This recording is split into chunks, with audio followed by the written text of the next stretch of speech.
Hi friends, இன்றைக்கி தலை அஜித்தோட விஸ்வாச படம் ரிலீஸு.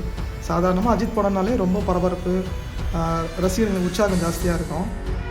விஸ்வாசம் படம் எப்படின்னா ரொம்ப எதிர்பார்ப்பு ஜாஸ்தி. ரசிகர்கள் அந்த முதலேருந்தே கொண்டாட ஆரம்பிச்சிட்டாங்க. ஒரு டீசர் ரிலீஸ் ஆகட்டும், ஒரு ட்ரைலர் ரிலீஸ் ஆகட்டும், ஒரு ஃபோட்டோ ஷூட்லேருந்து ஒரு ஃபோட்டோ காப்பி ரிலீஸ் ஆனது கூட ரொம்ப பரபரப்பாக அஜித்தை ரொம்ப ஃபாலோ பண்ணுறாங்க. அதை பற்றி ரொம்ப ஷேரு, கமெண்ட், லைக் இப்படி போயிடுங்கிற சூழ்நிலையில் இந்த படம் இன்றைக்கி 10th அன்றைக்கி ரிலீஸ் ஆகிற இந்த ஒரு தருவாயில் விழுப்புரம் மாவட்டத்தில் திருக்கோயிலூர் அப்படின்ற இடத்துல பார்த்திங்கன்னா சீனிவாசா தியேட்டரில் 15 அடி உயரத்தில் ஒரு கட் அவுட் வச்சுருக்காங்க. இந்த கட் அவுட் மேலே பாலாபிஷேகம் பண்ணணும் அப்படின்ட்டு ஒரு சிலர் மேலே ஏறிடுறாங்க. ஆர்வம் மிகுதியில் இன்னும் சிலர் அதில் மேலே ஏறுறதுனால அந்த கட் அவுட் கீழே சரிஞ்சதில் 6 பேருக்கு அடிபட்டிருக்கு. இவங்களை திருக்கோயிலூர் அரசு மருத்துவமனையில் அட்மிட் பண்ணியிருக்காங்க.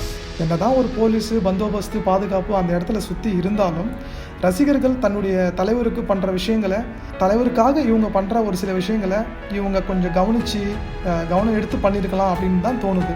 என்னதான் அஜித் மேலே ரொம்ப பாசம் இருந்தாலும் உங்களுடைய பாதுகாப்பு தான் ரொம்ப ரொம்ப முக்கியம். முதல்ல அதை மனசில் வச்சுக்கோங்க. இனிமேல் வரக்கூடிய படங்கள்லையாவது இந்த மாதிரி விஷயங்களை தவிர்த்தா நல்லா இருக்கும் அப்படின்றது தான் நம்மளுடைய எல்லாருடைய விருப்பமாகவும் இருக்குது. மொபைல் ஜேர்னலிஸ்ட்டும் அதான் நினைக்கிறோம்.